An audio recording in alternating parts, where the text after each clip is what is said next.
You are a diehard traditional bow hunter. Yeah, yeah. Why? Let me ask you that. Why trad bows? Is it long bows? Is it recurves? Is it both? Well, I've got recurves and longbows. I use the longbows most just because they're so simple and so easy. Mm-hmm. But I was carrying one of her little, horseback bows for archery for turkeys, but I didn't get to launch any arrows. I Oh, just didn't have this season. Yeah. so what is it about the trad bows? How'd you end up there?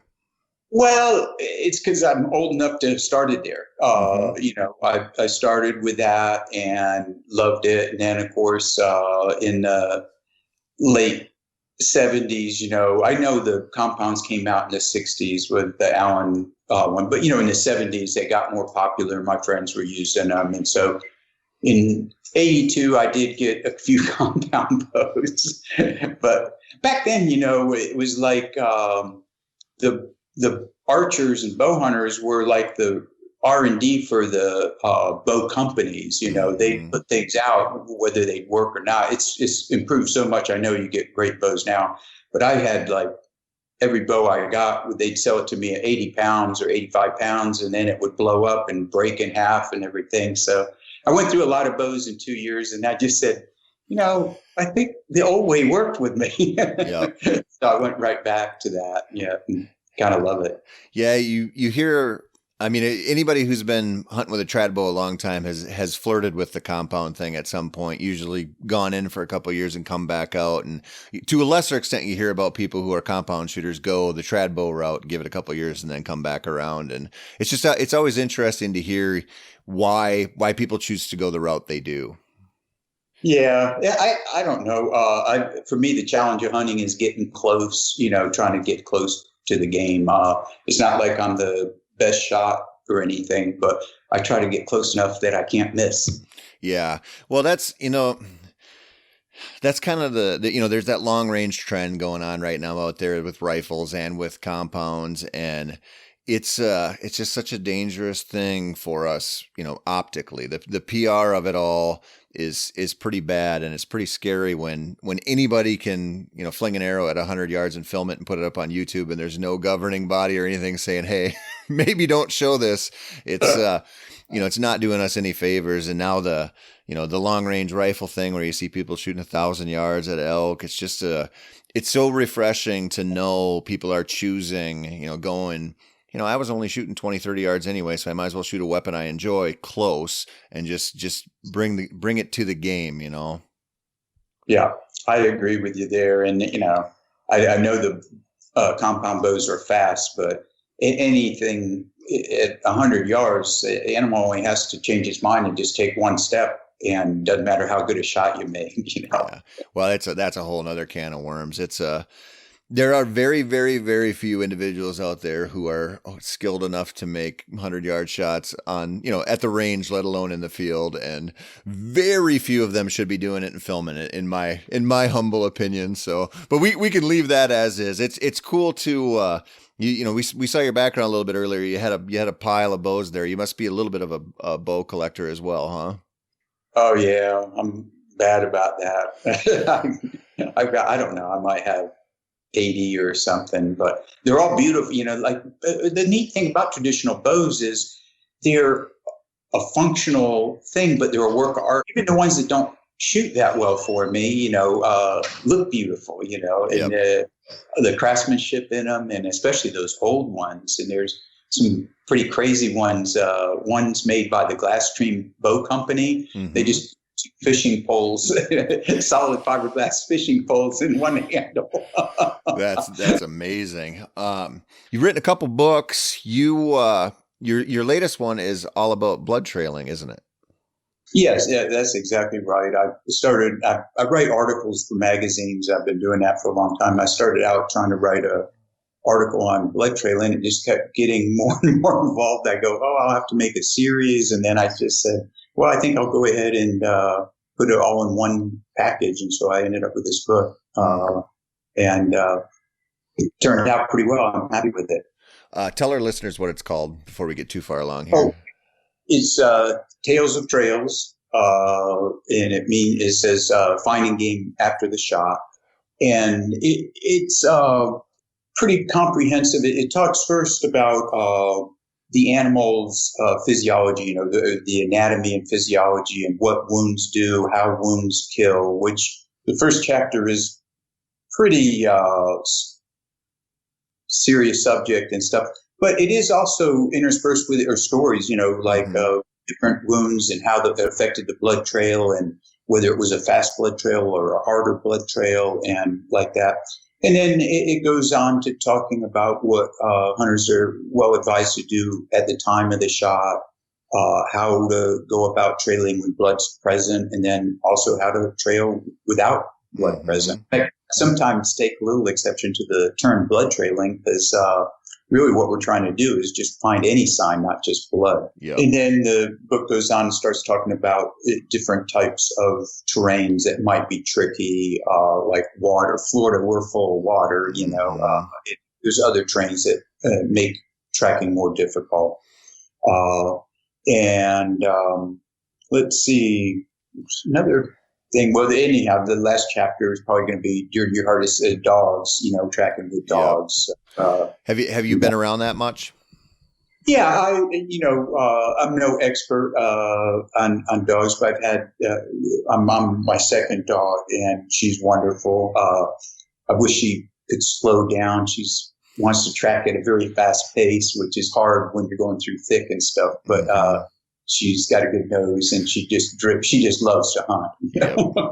Yeah, that idea of I think game recovery dogs are legal in about half the states now. I guess I haven't checked it in a little while, but I've had to research it a whole bunch, and I know several guys who are really good trainers who it's just like they're damn near 100% if you killed that deer or killed that whatever big game animal. It's pretty incredible when a well-trained dog gets on a trail, what they can figure out, and how they can figure it out, 24 hours later or 36 hours later. It's amazing what they can do.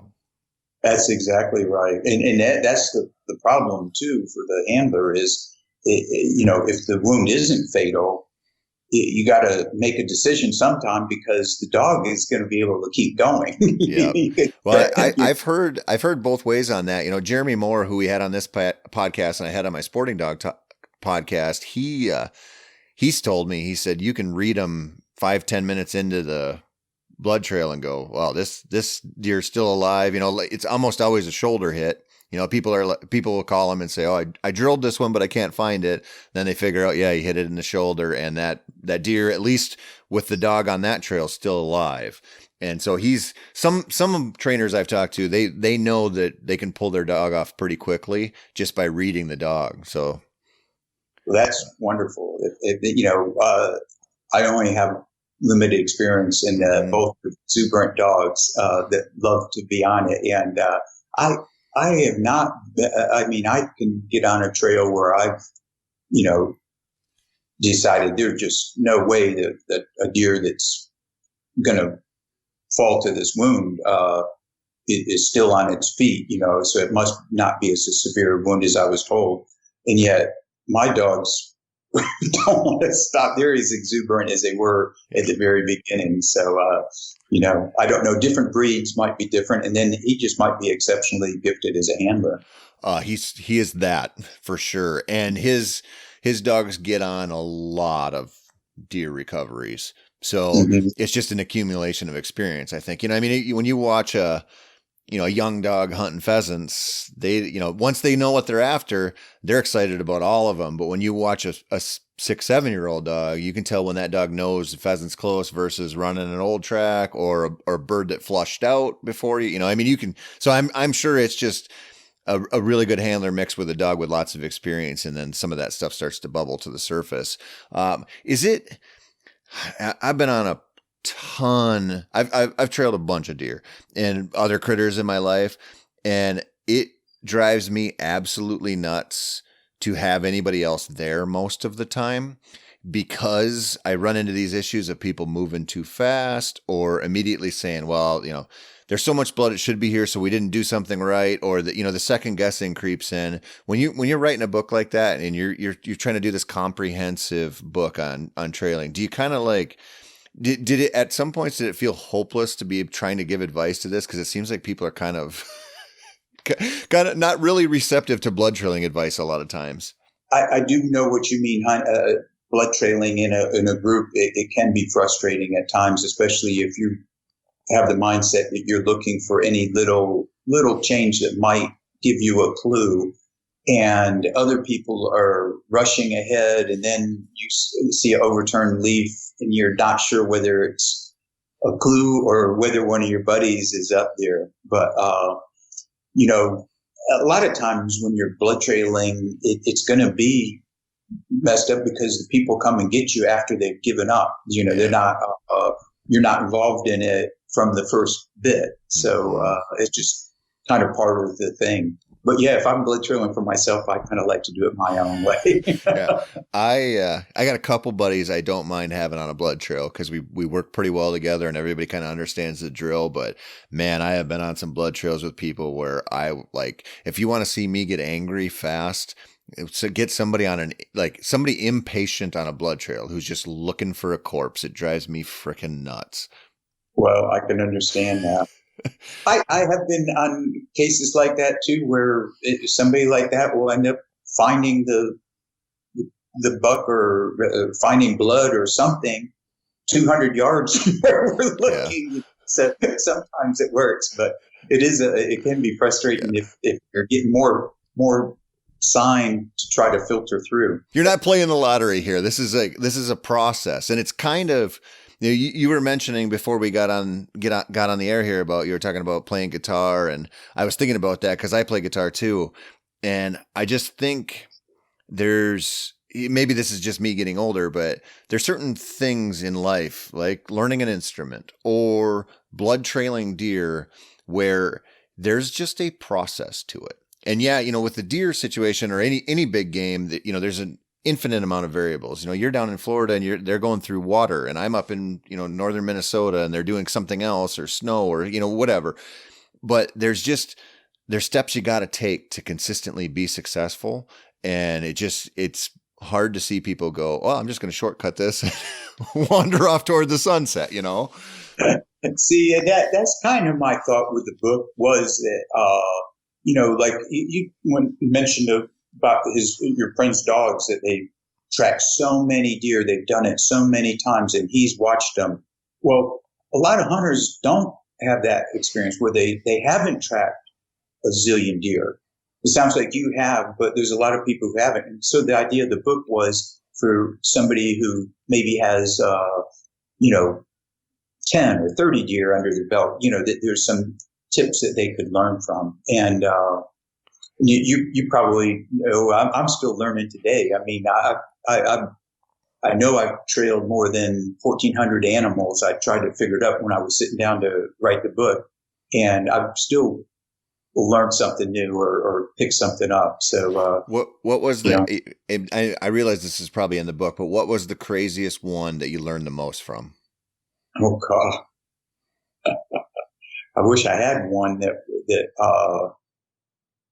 did it, but there's crazy in different ways. There's and I mentioned this in the book. A lot of times the hunter will tell me, "Oh, I hit him on the left side," or "I hit him in the shoulder," and then we find out later there was something totally different.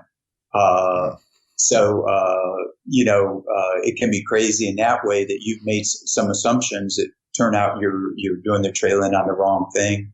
It can be a shot that looked so perfect, and they couldn't go 100 yards, and yet you find them 300 yards away. There's always something that can surprise you, or the amount of blood, with a great shot and hardly no blood, and you're going, what is going on? Or no blood that just turns to, tons of blood that just suddenly stops. Like, yeah. How could it stop? Yep. Well, that's where lots of experience comes into play, because, if you get involved in 25 blood trails, you're going to have every one of those things happen. Probably, and if you've been on 10 or 20 of those in your life, what the results were. And, what you mentioned there about, how often you make a shot and go, okay, hit him a little far back, but the angle was good. I saw full penetration and all these details, but then you find the deer and go, whoa, my point of impact was 5 inches different than where I thought. And I didn't get full penetrate. And then all of a sudden you get to see what you got wrong. And I think the more that happens, the more cautious you get on all blood trails and just go, okay, I know enough to trust some of my initial instincts when I shot, but I also know that I'm going to fill in the blanks somehow and maybe not have all these details right. And you don't want to be operating off of false information. Yeah, you nailed it, and that is something that has occurred to me too, and it's almost hard to believe because your eyes tell you this is what you saw, and you believe them, and then when you find the animal, you find out that you were wrong. And I go into that quite a bit in the book. Not only is it other hunters that have told me things and it turned out to be different, I've told myself things that turned out to be quite a bit different than the carcass showed. Yeah. Well, I mean, everybody. That's just what happens. And that's why, I mean, that's one of the many reasons why it's so important to try to find the animal. So, I mean, it's just, I've seen people give up so early and so quickly. And it's just the value on top of, it's the right thing to find them, obviously, but the value in knowing what actually happened.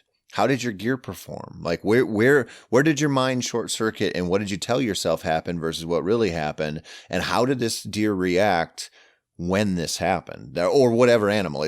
I think that stuff's so important.